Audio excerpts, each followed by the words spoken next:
With the recent launch of Yooka-Laylee for the Nintendo Switch, I thought now would be a good time to bring up how much I enjoyed the game while playing it for the first time, and that I would even go as far as to say that I enjoyed it more than Banjo-Kazooie. It was the first game in quite some time that enthralled me to such a degree. I bought it shortly after it came out and played non-stop for a couple of days. The only other time I can think of that I've done this in the past couple of years were my first times getting into Dark Souls. The game is truly something special, and I think it went vastly underappreciated at launch. Let's start by pointing out the obvious. Everyone wanted this game to be Banjo 3. I mean, you have a series loved by many with no real future, and the most recent game being a huge disappointment for the fans, when suddenly a decent amount of the original developers say, hey, let's make a spiritual successor to the Banjo series. And they even get Grant Kirkhope himself on board? How could you not expect this to be what Banjo 3 always could have been? But that's where the biggest problem stems from. Everyone was expecting to get the same feelings they had when they played the Banjo series for the first time. And when that didn't happen, there was a decent amount of backlash, saying things like, just go play Banjo-Kazooie or Banjo-Tooie. So while the hype of Yooka-Laylee was increased dramatically due to it being the Banjo 3 everyone always wanted, there was no chance it could ever live up to it, because there were a lot of people out there who had their views clouded by nostalgia, setting themselves up for disappointment. Now, I'm going to be using a few Steam reviews here, so bear with me. The World Hub is trash and confusing, making the hub more of a dungeon than a hub itself. Okay, so this person thinks the hub was confusing, fair enough. But am I the only one that felt that way about Gruntilda's lair my first time through? Of course, at this point, myself and a million others have it memorized completely, but do you remember your first time through? It's open, it's bland, there's very little going on. I liked the world entrances, but other than that, it just felt like things were missing. Then you have Banjo-Tooie, which improved this by moving away from the layer-styled hub and moving to more of an open world. Yooka-Laylee does both of these things, or at least they make you feel like they do. You go into Hivory Towers, the equivalent of Grunty's lair, but this time there's a ton of stuff going on. You've got enemies, puzzles, an interesting environment with various power-ups, and yet, if you keep going further, you end up out in the open. Wow, it feels like they took the best things about the hubs of both of the previous games and morphed them into one. Beautiful scenery, multiple paths, and great world entrances as well. I especially love the fact that you can see them sucking up all the books as shown earlier in the game. Alright, the next thing you'll see a decent amount of is talking about the characters being forgettable or not having as much personality as they did in the previous games. I think Yooka and Laylee are both completely lovable, and if you think that they're boring, but loved Banjo and Kazooie, I think you may be in for a bit of a shock because they're almost the exact same. Yooka being the more tame, polite, friendly one, and Laylee being the Kazooie, constantly spouting off insults and never letting a good opportunity for sarcasm get away. Now you could totally criticize Playtonic for not taking a risk by keeping their personalities so similar, but I think it was a good direction to go in and gives the characters a lot of chemistry. They kept in the things that we didn't really care about from Banjo-Kazooie, like the quirky characters. Excuse me? Maybe you didn't care very much about the character design, but Banjo-Kazooie would be so much worse if the characters weren't quirky, as you say. And in terms of the level design complaints, we'll get there. Now aside from the main duos of the game, what about the side characters? Well, you have Trowser, the equivalent of Bottles the Mole or Jam Jars, all characters who teach you your new moves. Then you have the various characters throughout the world that end up needing your help. Once again, this very much follows in the footsteps of Banjo, or more specifically Rare. Just slap a pair of eyes on something and boom, you have a new character.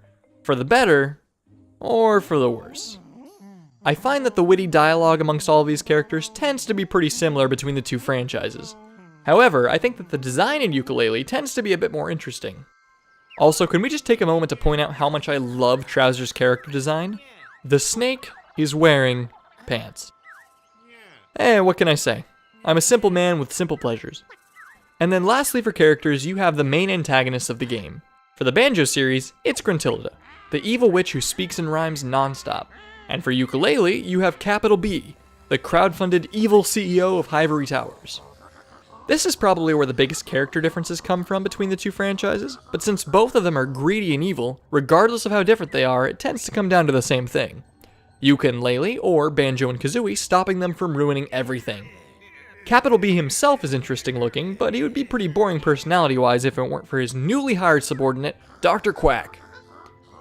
You see, for me, the idea of having a corporate bee and licensed Dr. Duck who goes about his day in an old gumball machine, more interesting than, well, a witch. She speaks in rhymes and is infamously gross according to her sisters, but I just didn't find her as enjoyable of a character as either of these two handsome devils.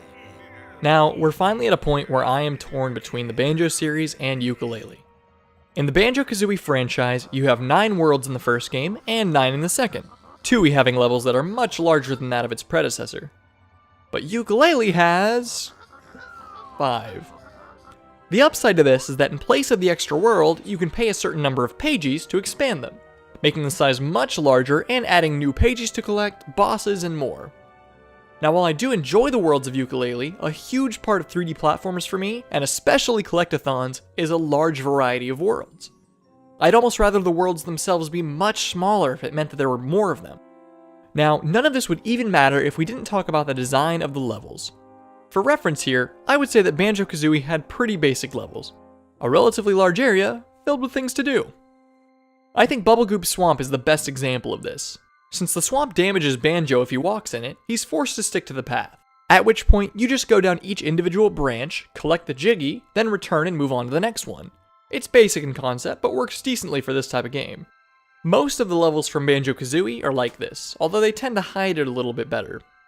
Then we have Banjo-Tooie, where, oh my god, the levels are huge. Now, instead of feeling like a singular path with branches to explore, it's grown into a shrub. It's like each world is, well, its own world. In my opinion, Yooka-Laylee lands right in the middle of these two games. It has enormous worlds like Tooie, but it still feels linear in certain aspects. For example, in Moody Maze Marsh, you have a very similar mechanic to that of Bubblegoop Swamp. There's poisonous water everywhere, this limits you in where you can go. But I really like this mixture, honestly. The vastness of Banjo-Tooie can almost be overwhelming. With so many different places to go and intertwining worlds, it's easy to get lost. So this type of level design allows for you to progress when you want to, while still rewarding and encouraging exploration. Speaking of exploration, this is a collectathon, so collecting things needs to be fun. It should never feel tedious, but instead feel rewarding when you complete a challenge or discover a secret area. Yooka-Laylee does this in a great way, or at least it did for me, and here's why. While playing through the first couple of worlds, there would be points where I would find a pagey just out of reach. There are 2 ways to go about this. Either destroy yourself inside trying to figure out a way to get to it, or just trust that the game will give you an ability later. I went with the latter, and it worked out perfectly. Since Yooka-Laylee makes it pretty clear that you're going to get a new important move, this being right between world entrances, I kept on playing until I inevitably got the last major move in the game, and that is flying. That's right, Laylee flaps her little wings as hard as she can, allowing for the duo to fly through the sky with grace. This makes maneuvering around the world so much easier. If you don't have enough pages by the end to complete the game, you can easily traverse the world searching for them. It also helps quite a bit with people like myself who are completionists. Now, while I loved this mechanic, I can picture someone who, similar to me, was a completionist, but hasn't gotten all of the abilities yet. And therefore, when they go around these massive worlds searching for that one last pagey, it can be frustrating to them to have to re-platform up all these steps just to check if a pagey is there. This one really comes down to the player and not the developers, but I thought I'd share my point of view on it anyways. The point I'm making here is that I love the way Yooka-Laylee does it, but can understand if not everyone does. And finally, the last 2 things I wanted to touch on were a little bit smaller, so I'm going to clump them up here. The first one being the enemies, and the second one being the power-ups. The enemies are probably the only thing in Yooka-Laylee that I am absolutely not a fan of. This was something they should have kept from the Banjo franchise. Each world had a variety of enemies, some of them being just typical generic type enemies, but quite a few of them were world specific. Mumbo's Mountain had termites, Witchy World had slot machines and aliens, and Yooka-Laylee has the same generic enemies as all of the other worlds.